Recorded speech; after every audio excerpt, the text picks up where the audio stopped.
शांति। आज 10 जनवरी 2025 की साकार मधुर महावाक्य है। आज शुक्रिया दिवस है, तो शुक्रिया दिवस पर सबसे पहले परमपिता परमात्मा को शुक्रिया करेंगे कि शुक्रिया मेरे प्यारे बाबा कि आपने मुझे अपना बनाया, ज्ञान का तीसरा नेत्र दिया। हर दिन हमें बाबा पढ़ाने आते हैं। शुक्रिया शुक्रिया शुक्रिया। प्रकृति के पांचों तत्व को शुक्रिया शुक्रिया कि प्रकृति के पांचों तत्व 5000 सालों से हमें स्वस्थ शरीर और भोजन, शुद्ध हवा, पानी, पेड़ पौधे, फूल पत्ती सब कुछ दिया। तो प्रकृति के पांचों तत्व को भी दिल से शुक्रिया शुक्रिया शुक्रिया। इस अपने देह को, इस तन को शुक्रिया, जिस देह में मैं आत्मा बैठकर बाबा के महावाक्य को कानों द्वारा सुन रही हूँ, मुख द्वारा बोल रही हूँ और कर्मेंद्रियों द्वारा कार्य करा रही हूँ। तो शुक्रिया इस तन को भी और विश्व की हर एक आत्मा को शुक्रिया शुक्रिया शुक्रिया। तो आज पूरा दिन सभी को दिल से शुक्रिया करते रहेंगे। तो आज की मधुर महावाक्य में बाबा बोले, मीठे बच्चे, बाप तुम्हें ज्ञान योग की खुराक खिलाकर ज़बरदस्त खातिरी करते हैं, तो सदैव खुश मौज में रहो और श्रीमत अनुसार सबकी खातिरी करते चलो। बाबा क्या बोल रहे हैं कि मीठे बच्चे, बाप तुम्हें ज्ञान योग की खुराक खिलाकर ज़बरदस्त खातिरी करते हैं, तो सदैव खुश मौज में रहो और श्रीमत अनुसार सबकी खातिरी करते चलो। प्रश्न है, इस संगम युग पर आपके पास सबसे अमूल्य चीज़ कौन सी है जिसकी संभाल करनी है? ध्यान से सुनिए। बाबा बता रहे हैं कि इस संगम युग पर आपके पास सबसे अमूल्य चीज़ कौन सी है जिसकी संभाल करनी है? उत्तर है, इस सर्वोत्तम ब्राह्मण कुल में आपकी यह जीवन बहुत अमूल्य है। इस सर्वोत्तम ब्राह्मण कुल में आपकी यह जीवन बहुत अमूल्य है, इसलिए शरीर की संभाल जरूर करनी है। ऐसे नहीं कि यह तो मिट्टी का पुतला है, कहाँ यह खलास हो जाए। नहीं, इनको जीते रखना है। कोई बीमार होते हैं तो उनसे तंग नहीं होना चाहिए। उनको बोलो तुम शिव बाबा को याद करो। जितना याद करेंगे उतना पाप कटते जाएंगे। उनकी सर्विस करनी चाहिए। जीता रहे, शिव बाबा को याद करता रहे। तो सबसे अमूल्य चीज़ क्या है इस संगम युग पर? तो यह जीवन है ना, इसलिए शरीर की संभाल जरूर करनी है।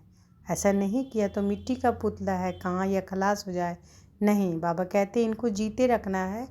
कोई बीमार होते हैं तो उनसे तंग नहीं होना चाहिए, है ना। उनको बोलो कि तुम शिव बाबा को याद करो। जितना याद करेंगे उतना पाप कटते जाएंगे। उनकी सर्विस करनी चाहिए। जीता रहे, शिव बाबा को याद करता रहे। ओम शांति। ज्ञान का तीसरा नेत्र देने वाला रूहानी बाप रूहानी बच्चों को समझाते हैं। ज्ञान का तीसरा नेत्र सिवाय बाप के और कोई दे नहीं सकता। अभी तुम बच्चों को ज्ञान का तीसरा नेत्र मिला है। अभी तुम बच्चे जानते हो कि यह पुरानी दुनिया बदलने वाली है। बेचारे मनुष्य नहीं जानते कि कौन बदलाने वाला है और कैसे बदलाते हैं, क्योंकि उन्हों को ज्ञान का तीसरा नेत्र ही नहीं। तुम बच्चों को अभी ज्ञान का तीसरा नेत्र मिला है, जिससे तुम सृष्टि के आदि मध्य अंत को जान गए हो। यह है ज्ञान की सैकरीन। यह क्या है? ज्ञान की सैकरीन। सैकरीन की एक बूंद भी कितनी मीठी होती है। ज्ञान का एक ही अक्षर है, मन मना भव। यह अक्षर कितना मीठा है। अपने को आत्मा समझ बाप को याद करो। अपने को आत्मा समझ बाप को याद करो। बाप शांति धाम और सुख धाम का रास्ता बता रहे हैं। बाप आए हैं बच्चों को स्वर्ग का वर्षा देने। तो बच्चों को कितनी खुशी रहनी चाहिए। कहते भी हैं खुशी जैसी खुराक नहीं। तो सदैव खुश मौज में रहते हैं, उसके लिए यह जैसे खुराक होती है। 21 जन्म मौज में रहने की यह ज़बरदस्त खुराक है। यह खुराक सदैव एक दो को खिलाते रहो। यह है एक दो की ज़बरदस्त खातिरी। ऐसी खातिरी और कोई मनुष्य की कर ना सके। तुम बच्चे श्रीमत पर सभी की रूहानी खातिरी करते हो।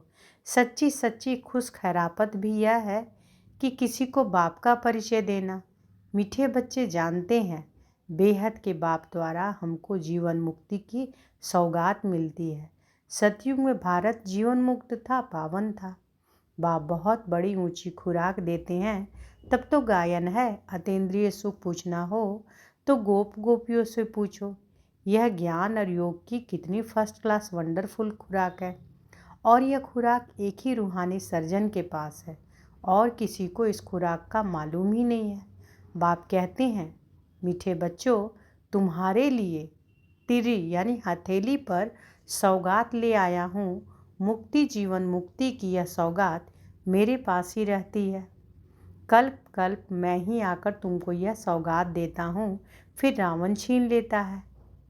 तो बाबा कौन सी सौगात लेकर आए हैं अपनी हथेली में? मुक्ति और जीवन मुक्ति की। तो बाबा कहते हैं, कल्प कल्प मैं ही आकर तुमको यह सौगात देता हूँ, फिर रावण छीन लेता है। तो अभी तुम बच्चों को कितना खुशी का पारा चढ़ा रहना चाहिए। तुम जानते हो कि हमारा एक ही बाप टीचर और सच्चा सच्चा सद्गुरु है, जो हमको साथ ले जाते हैं। मोस्ट विलवेड बाप से विश्व की बादशाही मिलती है। यह कम बात है क्या?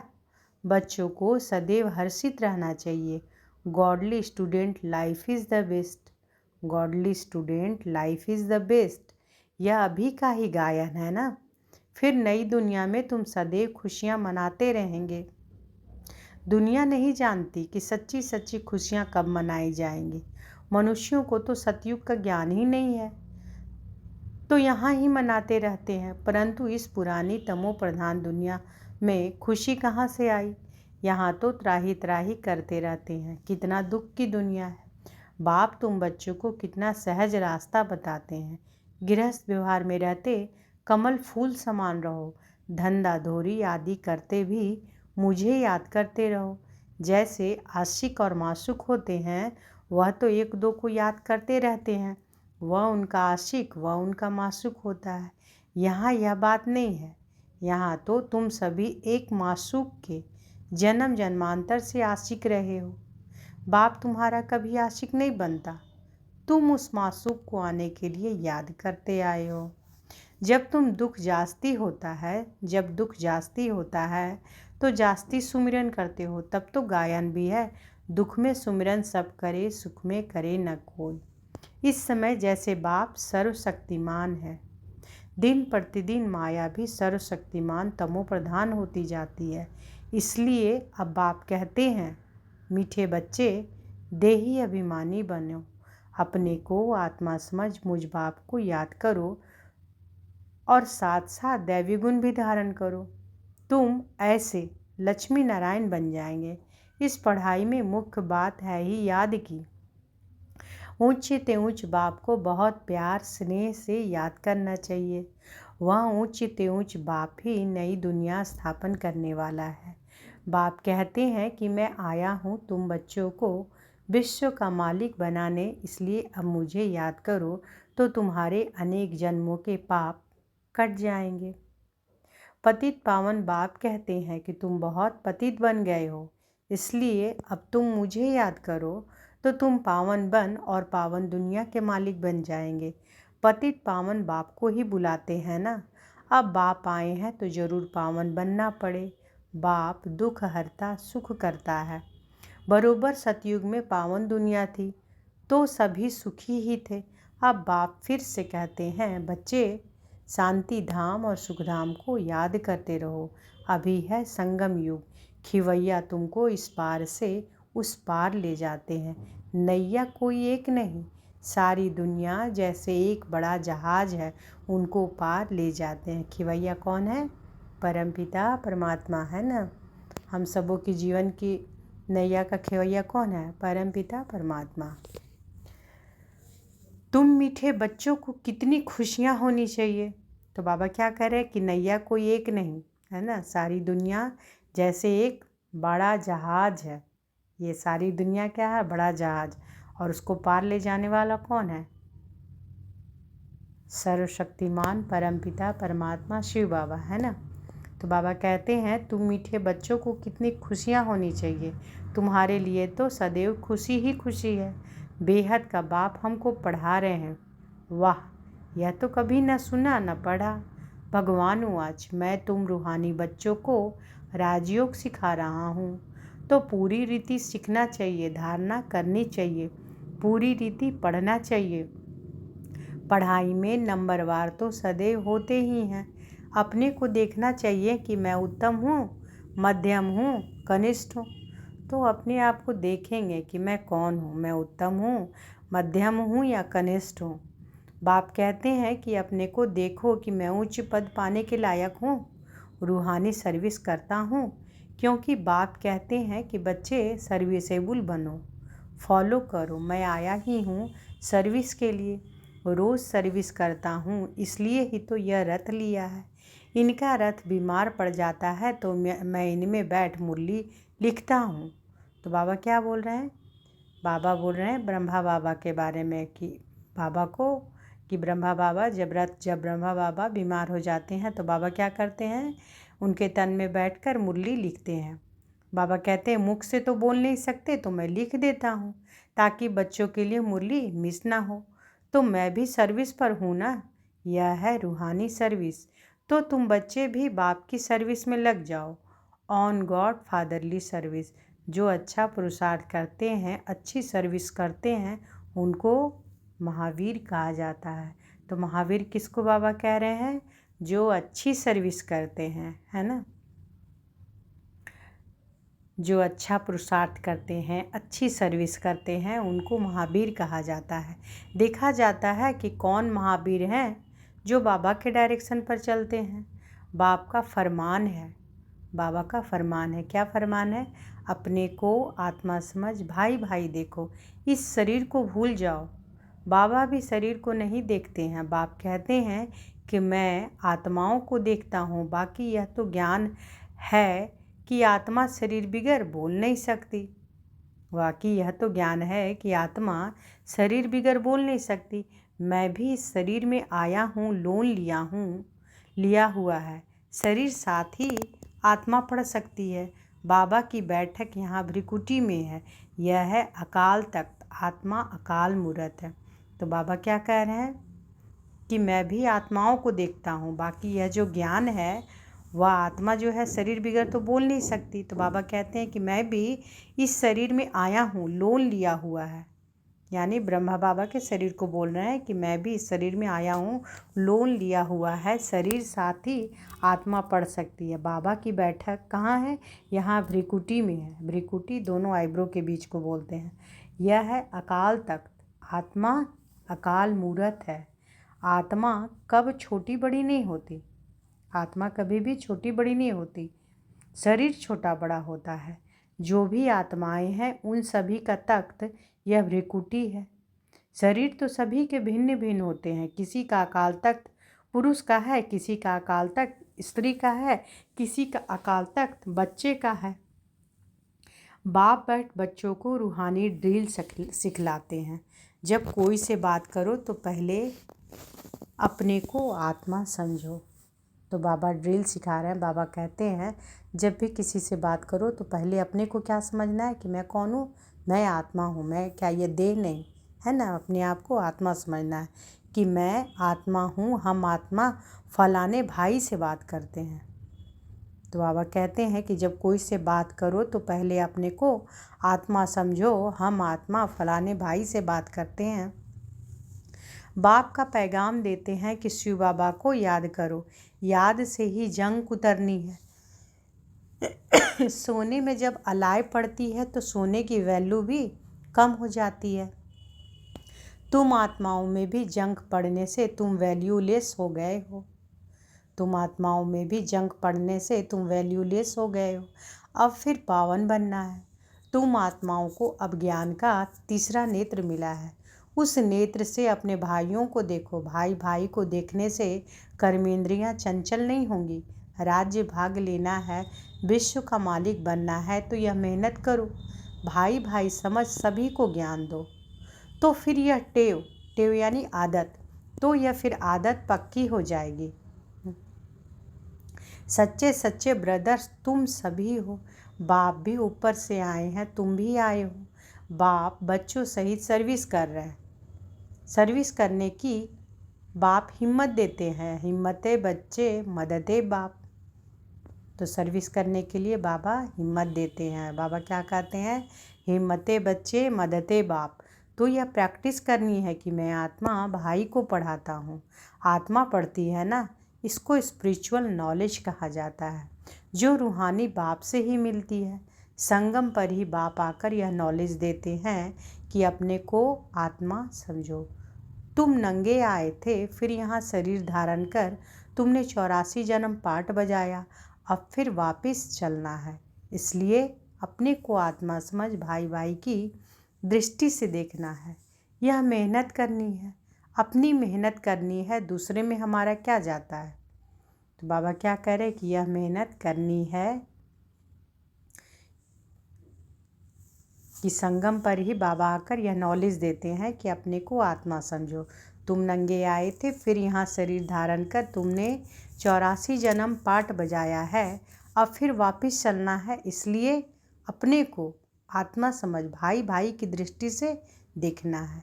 यह मेहनत करनी है, अपनी मेहनत करनी है, दूसरे में हमारा क्या जाता। चैरिटी बिगिंस एट होम, अर्थात पहले खुद को आत्मा समझ, फिर भाइयों को समझाओ। जब खुद को आप आत्मा समझेंगे ही नहीं तो किसी और को कैसे समझा सकते हैं। इसलिए बाबा कहते हैं कि पहले खुद को आत्मा समझ, फिर भाइयों को समझाओ, तो अच्छी रीति तीर लगेगा। यह जौहर भरना है, मेहनत करेंगे तभी ऊंच पद पाएंगे। इसमें कुछ सहन भी करना पड़ता है। जब कोई उल्टी सुल्टी बात बोले तो तुम चुप रहो। बाबा क्या बोलते कि जब कोई उल्टी सुल्टी बात करता है तो चुप रहना है ना। ताली 2 हाथ से बजती है, एक ने मुख की ताली बजाई, दूसरा चुप कर दे तो आप ही चुप हो जाएंगे। ताली से ताली बजने से आवाज़ होता है। बच्चों को 1-2 का कल्याण करना है। बाप समझाते हैं, बच्चे सदैव खुशी में रहने चाहते हो तो मन मना भाव, अपने को आत्मा समझ बाप को याद करो। तो बाबा क्या करें, सदैव अगर खुशी रहना है तो क्या करना है? मन मना भाव, अपने को आत्मा समझ किसको याद करना है? बाबा को याद करना है ना। बाबा कल बोले थे ना, यथार्थ याद। यथार्थ याद कैसे? कि मैं आत्मा ज्योति बिंदु, मैं आत्मा छोटी सी बिंदु मस्तक पर हूँ, और मेरे पिता भी क्या है? परम ज्योति है ना, सुप्रीम सोल। तो ये सच्चा सच्चा यथार्थ याद है। बाबा जो है जैसे हैं उस तरह से याद करना है। तो बाबा कहते हैं कि अपने को आत्मा समझ बाप को याद करो। भाइयों यानी आत्माओं तरफ देखो। तो बच्चों को रूहानी यात्रा पर रहने की आदत डालनी है।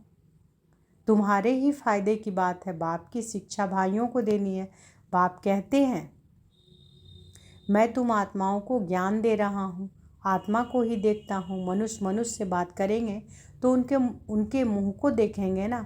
तुम आत्मा से बात करते हो तो आत्मा को ही देखना है।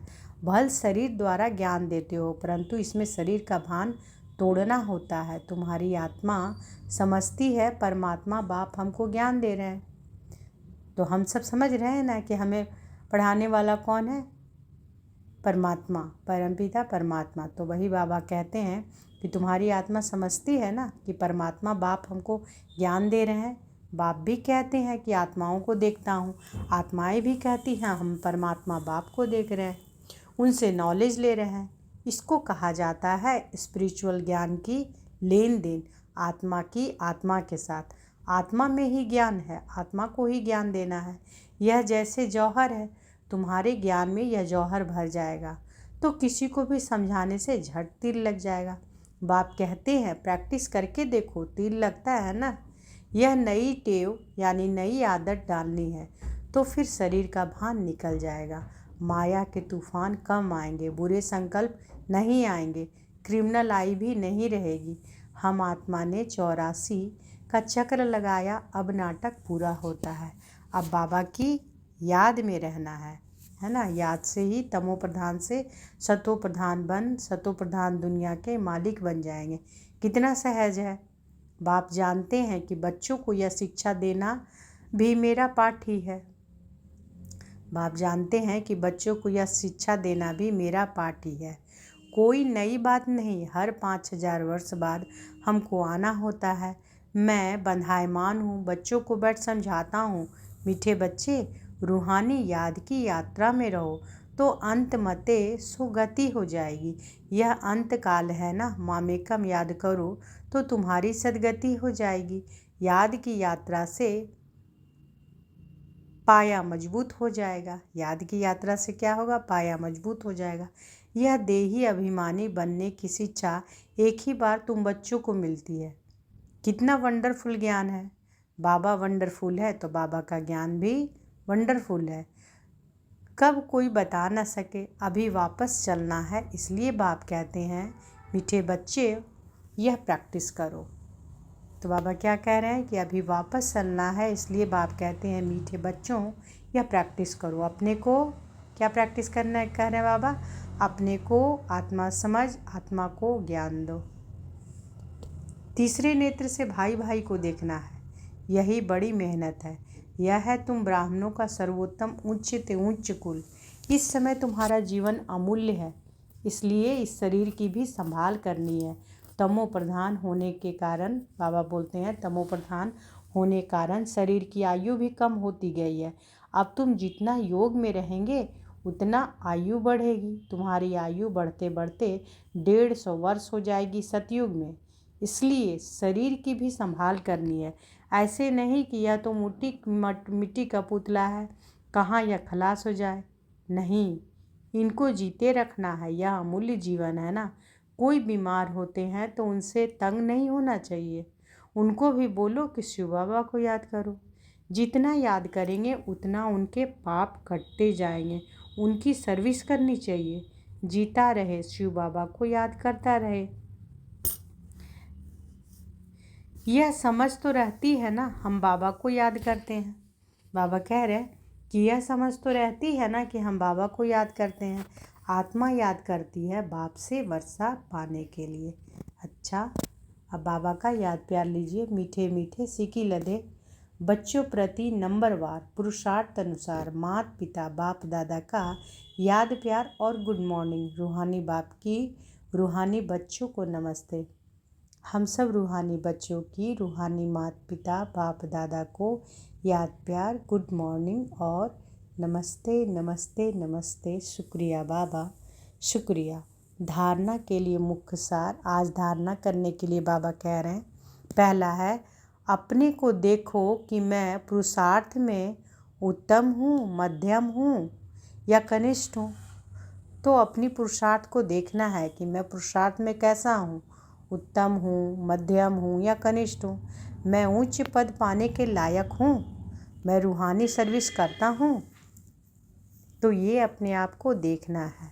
दूसरा, तीसरे नेत्र से आत्मा भाई को देखो। भाई भाई समझ सभी को ज्ञान दो। आत्मिक स्थिति में रहने की आदत डालो तो कर्मेंद्रियाँ चंचल नहीं होंगी। तो तीसरे नेत्र से क्या देखना है? बाबा कौन सा तीसरा नेत्र दिए हैं? ज्ञान का तीसरा नेत्र दिए हैं ना। तो आत्मा आत्मा भाई के रूप में देखना है। भाई भाई समझ सभी को ज्ञान देना है। किसी को बताना है तो समझना है कि वो आत्मा मेरा भाई है। मैं आत्मा अपने भाई आत्मा भाई को बता रहा हूँ। आत्मिक स्थिति में रहने की आदत, टेव बाबा बोले। टेव मीन्स आदत की आदत डालो तो कर्मेंद्रियाँ क्या होगी? चंचल नहीं होंगी। बाबा वरदान दिए हैं तो अनुभव करें कि बाबा का वरद हस्त हमारे सिर पर है और बाबा ने वरदान दिया। ब्रह्मा बाप समान महात्याग से महान भाग्य बनाने वाले फरिश्ता सो विश्व महाराजन भव। ब्रह्मा बाप समान महात्याग से महान भाग्य बनाने वाले फरिश्ता सो विश्व महाराजन भव। फरिश्ता सो विश्व महाराजन बनने का वरदान उन्हीं बच्चों को प्राप्त होता है जो ब्रह्मा बाप के हर कर्म रूपी कदम के पीछे कदम उठाने वाले हैं। जिनका मन बुद्धि संस्कार सदा बाप के आगे समर्पित है। जैसे ब्रह्मा बाप ने इसी महात्याग से महान भाग्य प्राप्त किया, अर्थात नंबर 1 संपूर्ण फरिश्ता और नंबर 1 विश्व महाराजन बने। ऐसे फॉलो फादर करने वाले बच्चे भी महान त्यागी व सर्वस्व त्यागी होंगे। संस्कार रूप में भी विकारों के वंश का त्याग करेंगे। तो बाबा क्या बोल रहे हैं कि ब्रह्मा बाप समान महात्याग से महान भाग्य बनाने वाले, ब्रह्मा बाप समान महात्याग से महान भाग्य बनाने वाले, फरिश्ता सो विश्व महाराजन भव। फरिश्ता सो विश्व महाराजन बनने का वरदान उन्हीं बच्चों को प्राप्त होता है जो ब्रह्मा बाप के हर कर्म रूपी कदम के पीछे कदम उठाने वाले हैं, जिनका मन बुद्धि संस्कार सदा बाप के आगे समर्पित है। जैसे ब्रह्मा बाप ने इसी महात्याग से महान भाग्य प्राप्त किया, अर्थात नंबर 1 संपूर्ण फरिश्ता और नंबर 1 विश्व महाराजन बने। ऐसे फॉलो फादर करने वाले बच्चे भी महान त्यागी व सर्वस्व त्यागी होंगे। संस्कार रूप में भी विकारों के वंश का त्याग करेंगे। स्लोगन है, अभी सब आधार टूटने हैं, इसलिए एक बाप को अपना आधार बनाओ। अभी सब आधार टूटने हैं, इसलिए एक बाप को अपना आधार बनाओ।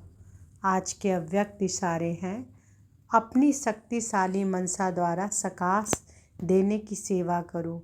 इतनी सारी प्रकृति को परिवर्तन करना, तमोगुनी संस्कारों वाली आत्माओं के तमोगुनी वाइब्रेशंस को बदलना और स्वयं को भी ऐसे खूने नाहक वायुमंडल के वाइब्रेशन से सेफ रखना तथा उन आत्माओं को सहयोग देना, इस विशाल कार्य के लिए मनसा को शुभ भावनाओं से संपन्न शक्तिशाली बनाओ।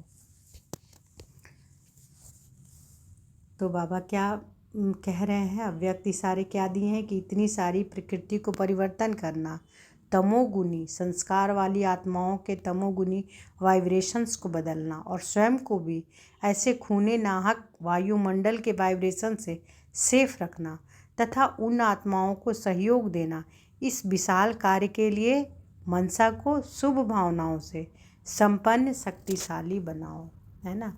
तो सभी के लिए शुभ भावना शुभ कामना करेंगे।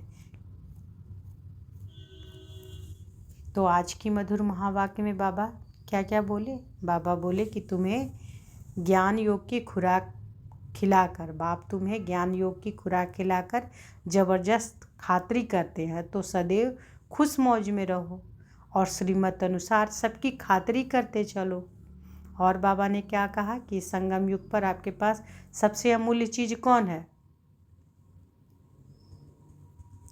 तो यह जीवन बहुत अमूल्य है ना। इस सर्वोत्तम ब्राह्मण कुल में यह जीवन, बाबा कहते हैं आपकी जीवन बहुत बहुमूल्य है, इसलिए शरीर की संभाल जरूर करनी है ना। और क्या बोलते हैं बाबा, बाबा कहते हैं कोई बीमार होते हैं तो उनसे तंग नहीं होना चाहिए, है ना। उनको बोलो, बाबा कहते हैं उनको बोलो कि तुम शिव बाबा को याद करो। वो जितना याद करेंगे तो पाप कटता जाएगा। बाबा क्या करे, जितना याद करेंगे उतना पाप कटते जाएंगे। उनकी सर्विस करनी चाहिए, बाबा कहते हैं उनकी सर्विस करनी चाहिए, जीता रहे शिव बाबा को याद करता रहे। और बाबा ने क्या बोला कि बाबा क्या दे, ज्ञान का तीसरा नेत्र देने वाला कौन, रूहानी बाप। किसको समझा रहे हैं, रूहानी बच्चों को समझा रहे हैं। और ज्ञान का नेत्र, ये तीसरा नेत्र शिवाय बाप की और कोई दे नहीं सकता।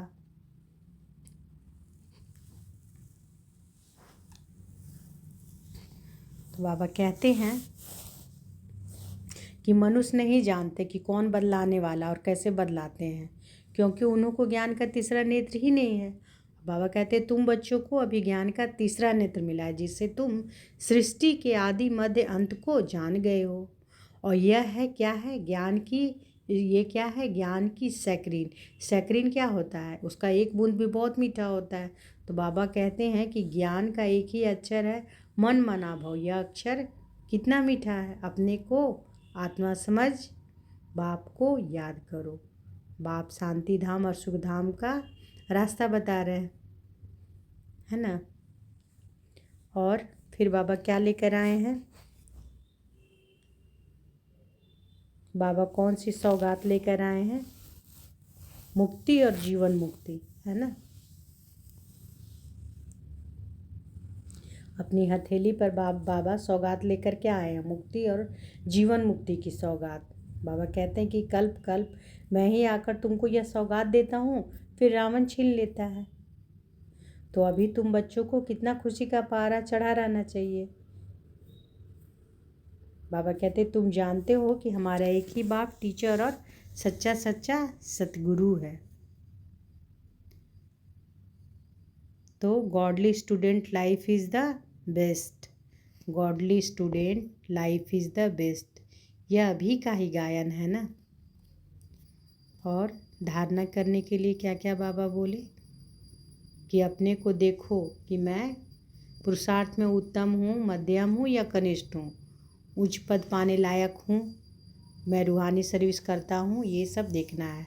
फिर दूसरा धारणा करना है कि तीसरे नेत्र से आत्मा भाई को देखो, भाई भाई समझ ही सभी को ज्ञान दो, आत्मिक स्थिति में रहने की आदत डालो, तो कर्मेंद्रियाँ चंचल नहीं होगी। और अभी सभी आधार टूटने हैं। बाबा कहते हैं कि अभी सभी आधार, सब आधार टूटने हैं, इसलिए एक बाप को अपना आधार बनाओ। अच्छा, शुक्रिया बाबा, शुक्रिया। ओम शांति।